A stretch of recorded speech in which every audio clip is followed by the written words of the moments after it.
मुरली नहीं है। शिव पिता की याद दिलाते चलो,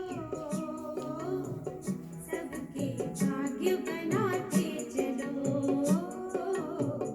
सबके भाग्य बनाते चलो। शिव पिता की याद दिलाते चलो,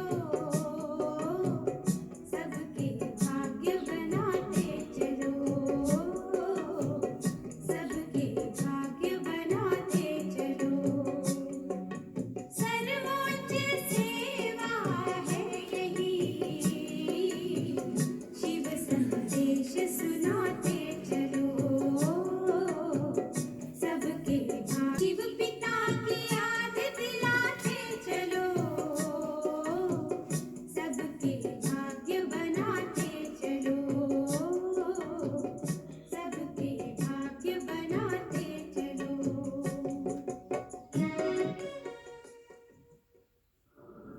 आज सभी आगे बाबा मेरा देवी दयाल भाई शरद भाई पिता है, भगवान मेरा पिता। वाह रे मैं महान सौभाग्यशाली आत्मा। मैं आत्मा बच्चा भटक गया था अज्ञान अंधकार में, माया की ठोकरें खा रहा था। उसने मुझे ढूंढ लिया, गोदी उठा लिया, माया का सारा दर्द मिटा दिया, मेरे अंधेरे जीवन को रोशन कर दिया। अब तो मैं उसका वारिस हूं, उनका सब कुछ मेरा है। वो मुझे रोज कहते हैं, बच्चे तुम चिंता मत करो, मैं बैठा हूं। उन्होंने मेरी चिंता हर ली, उन्होंने मेरे जीवन का ठेका उठा लिया। वो मेरे पालनहार हैं, मैं तो फूलों में पलने वाला सच्चे साहब का साहिबजादा हूं। वो मुझे कंधों पर बिठाते हैं, सिर पर चढ़ाते हैं, झूला झुलाते हैं, मेरे सुखमय जीवन की प्लानिंग करते हैं। मेरे जीवन की चिंता बाबा को है, मेरे पुरुषार्थ की चिंता बाबा को है। इसलिए वो क्या क्या प्लानिंग करता है जिससे मेरी तपस्या बढ़े, मेरा योग बढ़े, ये सारे कार्य बाबा मेरे लिए ही करता है। आज 10:30 बजे आत्मा बेटे को परमपिता परमात्मा प्यारे बाबा का आज्ञाकारी होकर रहना है। कैसे, वो विधि लिखें, उसकी आज्ञाएं क्या क्या है। बाबा की 10-20 आज्ञाएं लिखना कि ये बाबा की आज्ञा है, तो वो मैंने आज्ञा पालन करनी ही है। मैं आज्ञाकारी बच्चा हूं बाबा का। 11 बजे भगवान पिता का वारिस कैसे बनना होता है, वो विधि लिखनी है। वारिस बनने की विधि, मैं बाबा का वारिस हूं कैसे। 11:30 बजे सपूत बच्चे की निशानियां क्या क्या होती है। 20 मिनट निशानियां लिखनी है और 10 मिनट उसका अनुभव करना है। शाम को 5:30 बजे भगवान स्वयं मेरा पिता पालनहार है, उसकी पालना विचित्र है। सूक्ष्म वतन में प्यारे शिव पिता की गोद का, उसके कंधों पर बैठने का, उसकी लाइट की उंगलियों से मेरे गालों को सहलाना, ये सब अनुभव करना है। ये 6:30 बजे से शाम को 5:30 बजे, फिर 6 बजे प्यारे प्यारे अब्बा जान की लाइट की उंगली पकड़कर वतन में चक्कर लगाएं और दृश्य देखें। बाबा मुझ राजे बेटे को स्वर्ग का नक्शा दिखा रहे हैं। 6:30 से 7:30 आज इंटरनेशनल योग भी है। मेरे अब्बू का आबू पर्वत के ऊपर स्थित हो, हाथ पकड़कर फरिश्ता बन मनसा सेवा करवा रहे हैं। सर्व आत्माएं आबू पर्वत पर अब्बा से मिलने पहुंच रही है। ये सीन सामने लेकर आए कि आबू अब्बा का वतन और फरिश्ता बनो, मनसा सेवा करो और सब आत्माओं का आवाहन करो। आज अव्यक्त बाप दादा के महावाक्य हैं। बाबा ने आज कहा, विशाल बुद्धि की निशानियां। आज सर्वस्नेही सहज योगी बच्चों से स्नेह के सागर सर्व खजानों के विधाता वरदाता बाप रूहानी मिलन मनाने आए हैं। कौन किससे मिलने आया है? आज सर्व स्नेही सहयोगी सहज योगी बच्चों से स्नेह का सागर सर्व खजानों के विधाता वरदाता बाप रूहानी मिलन मनाने आए हैं। ये रूहानी स्नेह का मिलन अर्थात रूहों का मिलन विचित्र मिलन है। सारे कल्प में ऐसा रूहानी मेला हो नहीं सकता।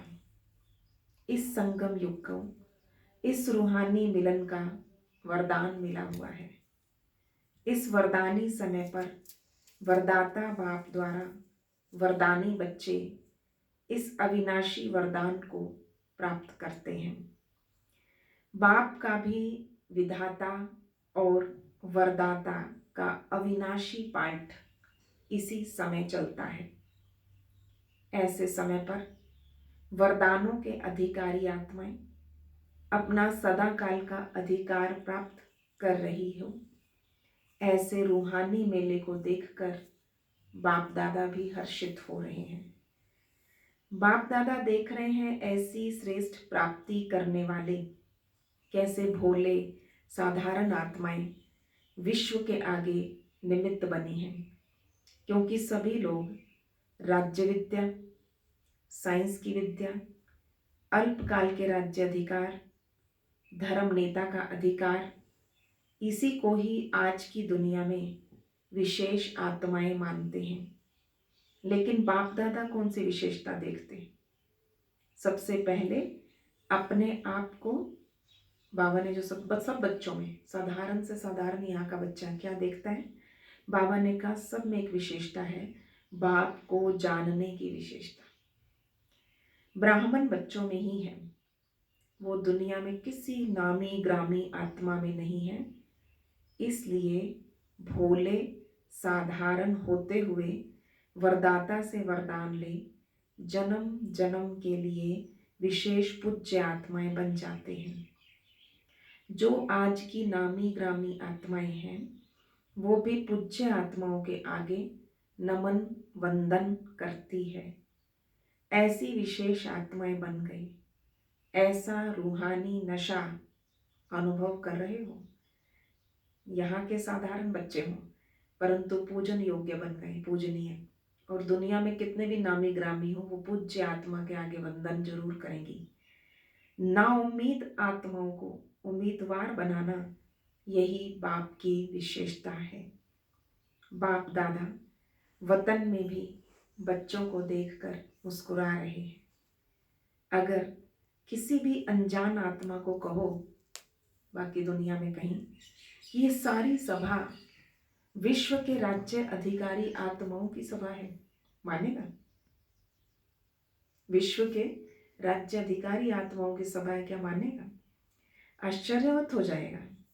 लेकिन बाप दादा जानते हैं बाप को दिल के स्नेह, दिल की श्रेष्ठ भावना वाली आत्माएं प्रिय है। दिल का स्नेह ही श्रेष्ठ प्राप्ति कराने का मूल आधार है। दिल का स्नेह श्रेष्ठ प्राप्ति कराने का मूल आधार है।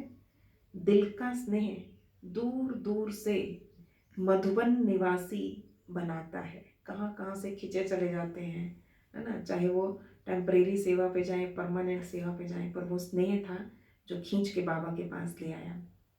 दिलाराम बाप को पसंद ही दिल का स्नेह है। इसलिए जो भी हो, जैसे भी हो, लेकिन परमात्मा को पसंद हो। ठीक है, अंडरलाइन कर लेना। जो भी हो, जैसे भी हो, लेकिन परमात्मा को पसंद हो। इसलिए अपना बना लिया। दुनिया वाले तो अभी इंतजार कर रहे हैं, बाप आएगा उस समय ऐसा होगा, भगवान जब आएगा धरती पे यो होगा वो होगा। दुनिया इस तरह की बता रही है, लेकिन आप सबके मुख से दिल से क्या निकलता है? पा लिया। आप संपन्न बन गए और वो बुद्धिमान अब तक परखने के समय में, परखने में ही समय समाप्त कर रहे हैं। इसीलिए कहा गया है भोलानाथ बाप है। पहचानने की विशेषता ने विशेषात्मा बना लिया। पहचान लिया, प्राप्त कर लिया। अब आगे क्या करना है?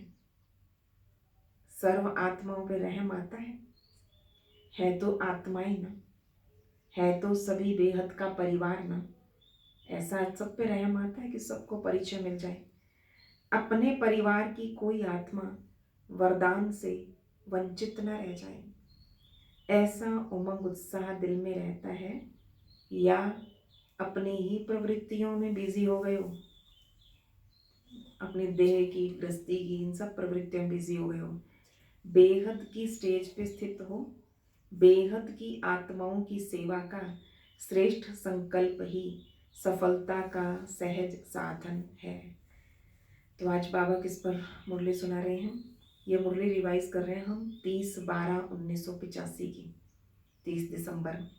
और बाबा सेवाएं जब करते हैं तो सेवाओं में विशाल बुद्धि कैसे बनना है, अब विशाल बुद्धियों वालों की निशानियां सुना रहे हैं। पहली बात, पहले अपनी इम्पोर्टेंस समझो। कौन हूँ मैं? दुनिया की नामी ग्रामी आत्माएं भी पूज्य योग्य आत्माओं का वंदन करती हैं। भगवान ने, भोलानाथ ने हमें पूज्य बनाया है। और फिर हमने भगवान को जान लिया। भगवान भी देख देख हर्षित हो रहा है। अभी सेवा की गोल्डन जुबली मना रहे हो, उसके लिए विशाल प्रोग्राम बनाए। जितना विशाल प्रोग्राम बनाया उतना ही विशाल दिल, विशाल उमंग से विशाल रूप की तैयारियां की है। या यही सोचते हो भाषण करने को मिलेगा तो कर लेंगे, निमंत्रण बांटने को मिलेगा तो बांट लेंगे, ये तैयारियां की है। इसको विशाल तैयारियां कहते हैं क्या? कि जो ड्यूटी मिले वो पूरी कर लेना, इसको विशाल उमंग नहीं कहते। बाबा कहते अगर विशाल प्रोग्राम है तो विशाल दिल रखो और विशाल उमंग होना चाहिए। ये विशाल उमंग नहीं है जब ड्यूटी मिल जाए कर लेंगे। ड्यूटी बजाना ये आज्ञाकारी बनने की निशानी है। लेकिन बेहद की विशाल बुद्धि, विशाल उमंग उत्साह, सिर्फ इसको नहीं कहते। विशालता की निशानी है हर समय अपनी मिली हुई ड्यूटी में, सेवा में नवीनता लाना। उसको और अच्छी रीति और बढ़ाया जाए और किस तरह ये सेवा और अच्छी हो। तो बाबा कहते हैं उसको अपनी ड्यूटी जितनी मिली उसमें रोज नवीनता लाएंगे तो क्या होगा? चाहे भोजन खिलाने की, चाहे भाषण करने की ही ड्यूटी क्यों ना हो, लेकिन हर सेवा में हर समय नवीनता भरना, इसे कहते हैं विशालता। जो 1 वर्ष पहले किया उसमें अब कोई ना कोई रूहानियत की एडिशन जरूर हो। सेवाओं में सफलता कैसे मिलती है? विशाल बुद्धि हो, विशाल उमंग हो। अब बाबा ने कहा रूहानियत हो। ऐसा उमंग उत्साह दिल में आता है या सोचते हो जैसे चलता है वैसे ही होगा? हर समय विधि और वृद्धि बदलती रहती है। समय अनुसार विधियां बदलती गई, चाहे बाबा मिलन की हो, चाहे सेवाओं की हो, सब। फिर वृद्धि का भी स्वरूप बदलता गया। जैसे समय समीप आ रहा है वैसे हर आत्मा को बाप की, परिवार की समीपता का अब विशेष अनुभव कराओ। मनन करो, क्या नवीनता लानी है? सोचो क्या नवीनता लानी है। अभी कॉन्फ्रेंस का विशाल कार्य कर रहे हो ना, सभी कर रहे हो या जो बड़े हैं वही कर रहे हैं? सभी का कार्य है ना। प्रोग्राम है तो अपना प्रोग्राम है ना। जब अपना लगने लगता है तो हम उसमें अच्छी तरह से नवीनता ले आते हैं। सभी का कार्य है ना। हर एक को सोचना है मुझे नवीनता के लिए सेवा में आगे बढ़ना है। चाहे आगे निमित्त थोड़ों को ही बनाना होता है। बाबा ने कहा जैसे भाषण करेंगे तो थोड़े ही ना, अब इतनी सारी सभा क्या भाषण करेगी? हर एक की अपनी अपनी ड्यूटी बांटकर ही कार्य संपन्न होगा। लेकिन सभी को निमित्त बनना किस बात में? चारों ओर जहां भी हो, जिस भी ड्यूटी के निमित्त हो, लेकिन जिस समय विशाल कार्य जहां भी होता है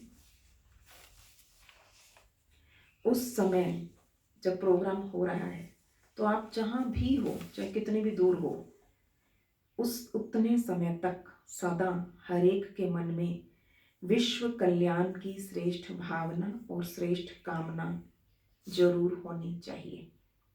जैसे आजकल के वीआईपी, बाबा बड़ा अच्छा एग्जाम्पल देते हैं कि वीआईपी कहीं पहुंच ना पाए, जिस प्रोग्राम में फिर बुलाया जाए उसे, वो वहाँ से दूर है, कोई कारण है, कोई इमरजेंसी नहीं पहुंच पाया, तो वो अपने गुड विशेस ग्रीटिंग्स भेज देता है। तो बाबा ने कहा, तो आजकल के वीआईपी अगर स्वयं नहीं पहुंच सकते तो शुभकामनाएं भेजते हैं, तो आप उन्हों से कम हो गए? कौन हो आप? वीवीआईपी बाबा कहते होते हैं बच्चों को, क्योंकि दुनिया के वीआईपी तो बाबा कहता है वेरी इनोसेंट पर्सन, उनको तो अभी भगवान का ही नहीं पता। तुमने तो बाप को जान लिया, very very very important person आप हो, तो आप उन्हों से कम हो क्या? आप सभी आत्माओं की शुभ भावना, शुभ कामना उस कार्य को अवश्य सफल कराएगी। इसलिए हम उस प्रोग्राम में नहीं हैं, भले दूर बैठे हैं, तो हम अपनी शुभ भावनाएं भेजते रहें। ये विशालता की बात बता रहे हैं। ये नहीं कि जहाँ बैठे हैं चलो वहीं पे सेवा कर लेते हैं, नहीं। अरे वहाँ बाबा का कार्य चल रहा है, वहाँ वो सेवा चल रही है, वहाँ भी वाइब्रेशन दें। ये विशेष दिन विशेष कंगन बांधना चाहिए और सभी किसी भी हद की बातों में संकल्प शक्ति, समय की शक्ति व्यर्थ ना गंवाएं। हर संकल्प से हर समय विशाल सेवा के निमित्त बन मनसा शक्ति से भी सहयोगी बनना है। ऐसा नहीं कि आबू में कॉन्फ्रेंस हो रही है, हम तो फलाने देश में बैठे हैं, नहीं। आप सभी विशाल कार्य में सहयोगी हो। वातावरण वायुमंडल बनाओ। जब साइंस की शक्ति से एक देश से दूसरे देश तक रॉकेट भेज सकते हैं, बाबा हमारी मनसा शक्ति को कहता है रॉकेट से भी तेज है। आप इधर बैठे सोचो और यहाँ से वाइब्रेशन दो, तो वो कितनी दूर, कितने भी समुद्र पार किसी भी देश में पहुंच सकता है। तो बाबा ने कहा, बच्चे वातावरण वायुमंडल बनाओ। जब साइंस की शक्ति से रॉकेट भेज सकते हैं, तो क्या साइलेंस की शक्ति से आप शुभ भावना, कल्याण की भावना द्वारा यहाँ आबू में मनसा द्वारा सहयोगी नहीं बन सकते? कोई साकार में वाणी से, कर्म से निमित्त बनेंगे, कोई मनसा सेवा में निमित्त बनेंगे। लेकिन जितना दिन प्रोग्राम चलता है, चाहे 5 दिन चाहे 6 दिन, इतना ही समय हर ब्राह्मण आत्मा को सेवा का कंगन बंधा हुआ है। मैं बाउंड हूँ, है ना। बाबा की जहाँ सेवा चल रही वहीं पर वाइब्रेशन देने हैं मैंने, कि मुझ आत्मा को निमित्त बन सफलता को लाना है। हर एक अपने को जिम्मेवार समझे। इसका भाव ये नहीं समझना कि सभी जिम्मेवार हैं, तो भाषण का चांस तो मिलना चाहिए, मैं जिम्मेवार हूँ, तो विशेष कोई ड्यूटी मिले तब मैं जिम्मेवार हूँ, इसको जिम्मेवारी नहीं कहते। बाबा ने कहा, जहाँ भी हो, जो भी ड्यूटी मिले, चाहे दूर बैठने की चाहे स्टेज पे आने की, मुझे सहयोगी बनना ही है। इसे कहते हैं सारे विश्व में सेवा की रूहानियत की लहर फैलाना। जहाँ भी बैठे हूँ मैं बाबा के कार्य में सहयोगी हूँ। खुशी की, उमंग उत्साह की लहर फैल जाए, ऐसे सहयोगी हो। इस कॉन्फ्रेंस में नवीनता दिखाएंगे ना। गोल्डन जुबली है तो चारों ओर गोल्डन एज आने वाली है। इस खुशी की लहर फैल जाए। इतनी शुभ भावनाएं, शुभकामनाएं दे रहे हैं, पर कितनी खुशी से।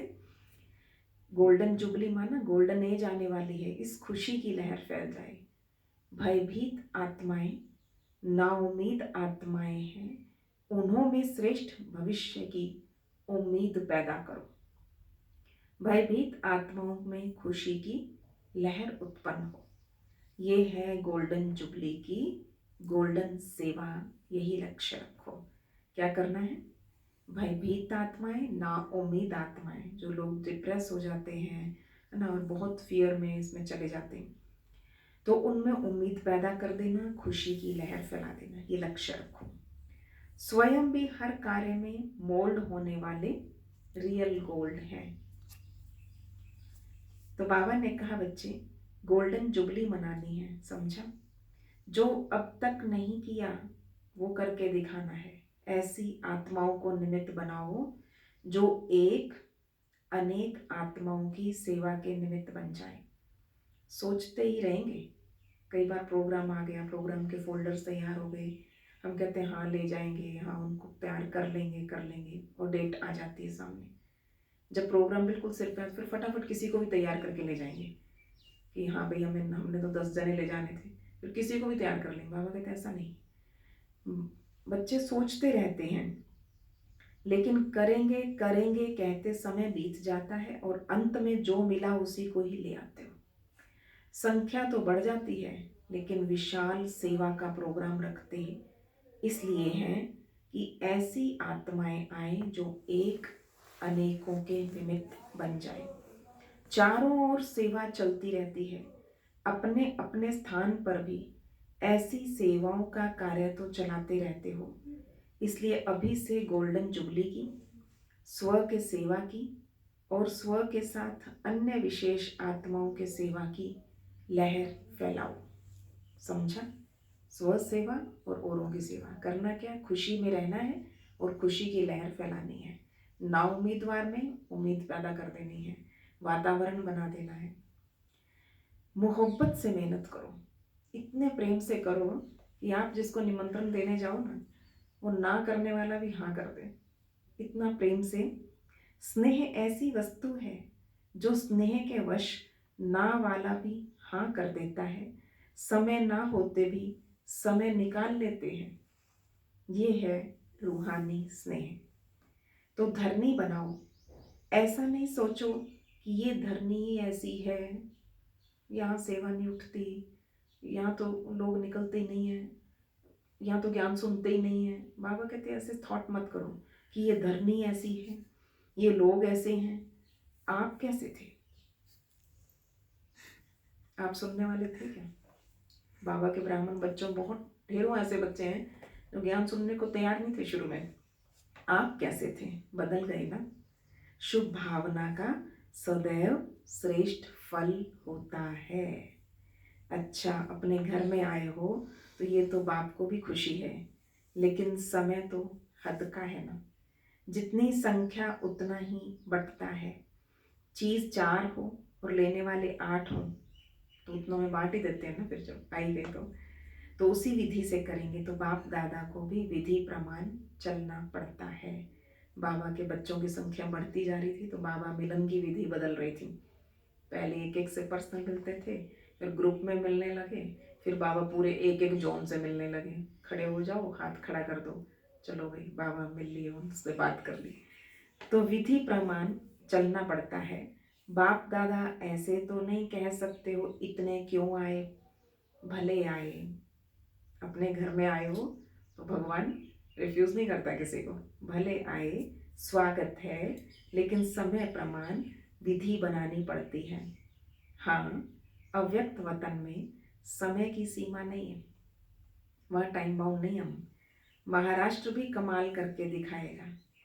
कोई ऐसी महान आत्मा को निमित्त बना के दिखावे तब कहेंगे महाराष्ट्र। दिल्ली तो निमित्त है ही। ऐसा नहीं कि अभी कॉन्फ्रेंस तो बहुत कर ली, अब जितना होगा नहीं, हर वर्ष आगे बढ़ना है। अभी तो अनेक आत्माएं हैं जिन्हों को निमित्त बना सकते हैं। दिल्ली वालों को भी विशेष निमित्त बनना है। राजस्थान क्या करेगा? राजस्थान सदा ही हर कार्य में नंबर 1 होना है, क्योंकि राजस्थान में नंबर 1 हेडक्वार्टर है। अपना हेडक्वार्टर भी राजस्थान में। तो बाबा कहते हैं राजस्थान वालों को आप भी नंबर 1 सेवा करो। चाहे क्वालिटी में चाहे क्वांटिटी में, दोनों में नंबर 1 होना है। तब सेवाएं बढ़ाने की बाबा प्रेरणा दे रहा था राजस्थान में उस समय 1985 में। डबल विदेशी भी नवीनता दिखाएंगे ना। हर एक देश में ये खुशखबरी की लहर फैल जाए तो सब आपको बहुत दिल से आशीर्वाद देंगे। लोग बहुत भयभीत हैं ना, डरे हुए हैं, अपने घर से बाहर निकलने को तैयार नहीं होते। ऐसे हर जगह ना हर एक को कोरोना दिखता रहता है, हर एक ही ऐसा लगता है, इतने ना संदिग्ध, इतनी शक की दृष्टि से हर एक को देखते हैं आजकल। लोग बहुत भयभीत हैं ना।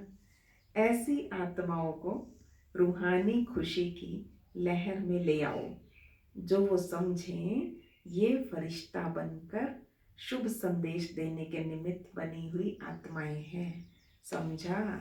अब देखेंगे कि कौन कौन क्या सेवा करता है, कौन कौन सा जोन नवीनता लाता है, संख्या लाते हैं या क्वालिटी लाते हैं। बाबा सबका रिजल्ट देखेगा, फिर बाप दादा रिजल्ट सुनाएंगे। नवीनता भी लाना है, नवीनता के भी नंबर मिलेंगे।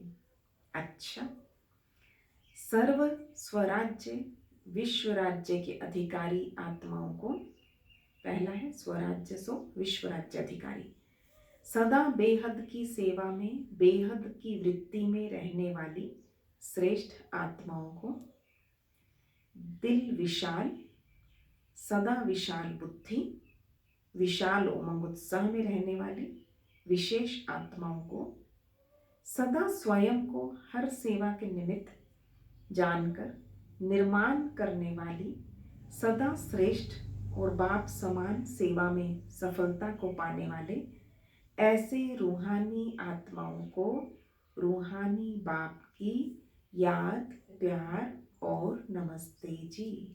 रूहानी बच्चों की रूहानी बाप दादा को याद, प्यार, गुड मॉर्निंग और नमस्ते जी। कुमारियों से क्या क्या कहा आज बाबा ने, बहुत सुंदर शब्द। सदा कुमारी जीवन निर्दोष गाई हुई है। कुमारी जीवन सदा श्रेष्ठ गाई है, निर्दोष जीवन श्रेष्ठ जीवन, और पूजी जाती है, पूजनीय है। ऐसी श्रेष्ठ और पूज्य आत्मा अपने को समझती हो। सभी कुमारियां विशेष कोई कमाल करके दिखाने वाली हो ना, या सिर्फ पढ़ाई पढ़ने वाली हो, विश्व सेवाधारी बनेंगी या हद की गुजरात की सेवा करेंगी या मध्य प्रदेश की करेंगी या फलाने स्थान की ही सेवा करनी है, ऐसा तो नहीं है। बाबा ने कहा एवर रेडी आत्माएं औरों को भी एवर रेडी बना देती हैं। तो आप कुमारियां जो चाहे वो कर सकती हैं। आज की गवर्नमेंट जो कहती है वो कर नहीं पाती, दुनिया की सरकार, पर ये रूहानी सरकार है बाबा की। आज की गवर्नमेंट जो कहती है वो कर नहीं पाती, ऐसे राज्य में रह करके भी सेवा करनी है। तो अपनी शक्तिशाली सेवा होगी तब सफलता होगी। इस ज्ञान की पढ़ाई में नंबर लिया, लक्ष्य यही रखना है, नंबर 1 लेना है। इस ज्ञान में भी नंबर 1 लेना है। सदा विशेषता ये दिखाओ कि बोलो कम, क्या करो, बोलो कम, लेकिन जिसके भी सामने जाओ वो आपकी जीवन से पाठ पढ़ ले। आपका जीवन इतना विशेष हो, आपका जीवन ही उसके लिए अनुभव बन जाए। मुख का पाठ तो कई सुनाने वाले हैं और सुनने वाले भी हैं, लेकिन जीवन से पाठ पढ़े, ये है विशेषता। आपकी जीवन ही टीचर बन जाए, मुख के टीचर नहीं। मुख से बताना पड़ता है, लेकिन मुख से बताने के बाद भी अगर जीवन में नहीं होता तो वो मानते नहीं है। ठीक है, मुख से बताना पड़ता है तभी सेवाएं बढ़ेगी, वाचा सेवा से। परंतु बाबा ने कहा वो जो देखते हैं वो आपके जीवन को देखते हैं। जैसे देखते हैं, बाबा ने बड़ा अच्छा एग्जाम्पल दिया। सुनाने वाले बहुत हैं, लेकिन लक्ष्य रखो जीवन द्वारा किसी को बाप का बनाना है। आजकल सुनने की रुचि भी नहीं रखते, लोग देखना चाहते हैं। लोग सुनने में रुचि कम रखते हैं, देखना चाहते हैं। देखो, रेडियो सुनने की चीज़ है, वो टीवी देखने की चीज़ है, तो क्या पसंद करेंगे? टीवी। सुनने से देखना ज़्यादा पसंद करते। तो आपकी जीवन में भी देखना चाहते हैं, कैसे चलते हैं, ये कैसे उठते हैं, कैसे रूहानी दृष्टि रखते हैं, ऐसा लक्ष्य रखो। समझा? संगम युग पर कुमारियों का महत्व क्या है उसको तो जानती हो ना। संगम पर सबसे महान कुमारियां हैं। तो अपने को महान समझ सेवा में सहयोगी बनी हो या बनना है, क्या लक्ष्य है? डबल पार्ट बजाने का लक्ष्य है कि अपना अगर कोई लौकिक कार्य कर रहे हैं या पढ़ाई कर रहे हैं तो साथ क्या करो, साथ साथ सेवा में सहयोगी बन जाओ। डबल पार्ट बजाने का लक्ष्य। क्या टोकरी उठाएंगे? नौकरी को बाबा कहता टोकरी, या सिर्फ नौकरी नौकरी करनी है बस? क्या टोकरी उठाएंगे?